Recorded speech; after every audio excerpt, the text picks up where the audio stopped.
What's something that the community needs to know about you? We're not going to be traditional in the way that we approach things. It's going to be it's probably going to be a lot looser than it is today. It's probably going to be a lot more, let's say, informal than it is right now. But I think it's going to be good.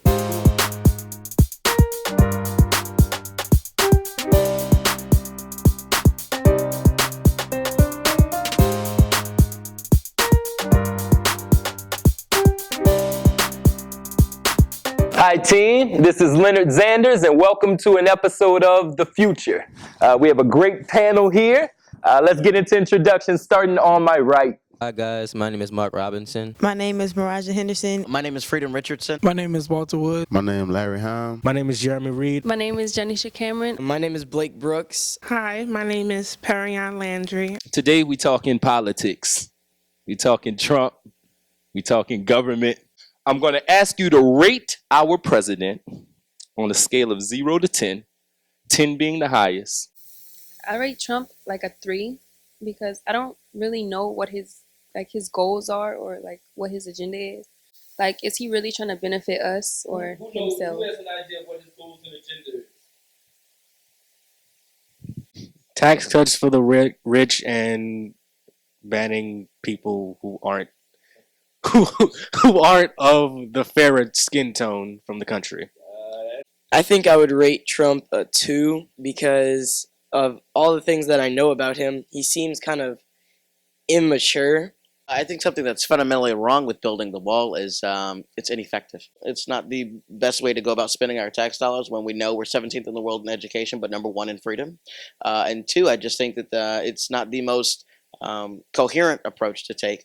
When you talk about, we're a country of immigrants. Like Blake said, like he's so immature, disrespectful to women and people, period. So he has more bad things outweighing the good. So I just don't think that he's doing a good job. You don't get props for being presidential if you're the president.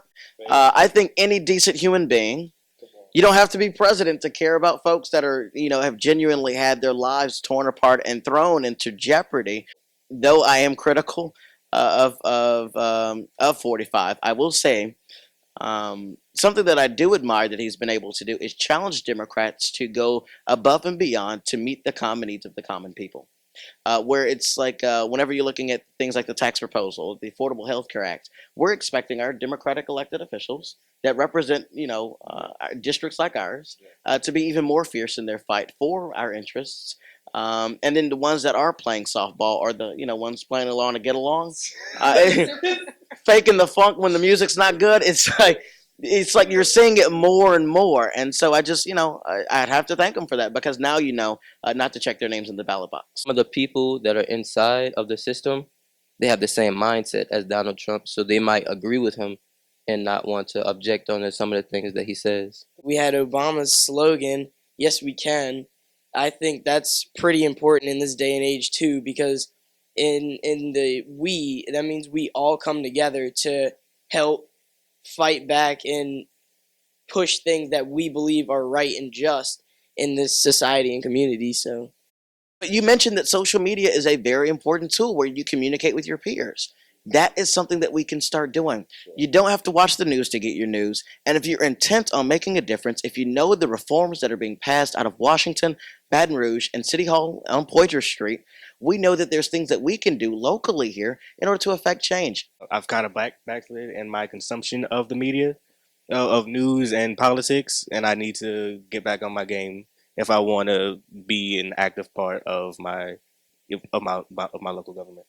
It's not going to happen overnight, and it's going to take time, It might be next year, it might be next month, but if we're consistent, then something's going to happen, a change will be made. One thing that I learned from this conversation is that there are things I can do to get my voice heard. It doesn't matter that I'm young. So I'm going to educate myself and figure out the steps that I can take. Well, the first thing I learned is Freedom should definitely run for president. I feel I could be helping those who can't help themselves more often, like community service events and just helping out where I can. Our voice still has a strong enough impact to make a difference, no matter what anybody will try to tell us or whoever tries to put us down, we can still like get our voices out there and be heard. So I learned that there are more outlets to learn about politics, not just the news on TV, but like on the phone, Twitter, Facebook.